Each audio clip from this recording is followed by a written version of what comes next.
Ако македонскиот енергетски сектор биде дел од фудбалски надпревар, би ја поминал групата, но би бил дисквалификуван во четвртфиналето. На ваков начин директорот на секретаријатот на Европската енергетска заедница Лорковски ја опиша состојбата во која се наоѓа секторот. Вели дека минатата година подобри од нас биле Србија, Црна Гора, па дури Украина, во која веќе неколку години се војува. Забележале дека подобрување има, но велат дека во енергетиката треба уште многу да се работи.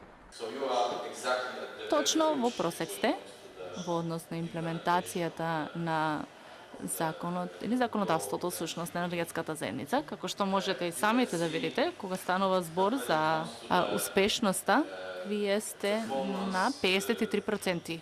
Значи, горе-долу сте во средина на оваа скала. Потенцира дека е потребна поголема регионална соработка во енергетиката за да се избегнат состојби како што се случи пред извесно време кога поради проблем дел од земјите во соседството останаа со часови без електрична енергија. Пратениците пак ќе гласаат за уште 10 закони кои треба да ја докомплетираат работата на новото Министерство за енергетика, Агенцијата за енергетика и нафтени резерви да бидат под капата на оваа институција. Прво, укинување на Агенцијата за енергетика и нејзино комплетно интегрирање во рамките на сектор на Министерството за енергетика.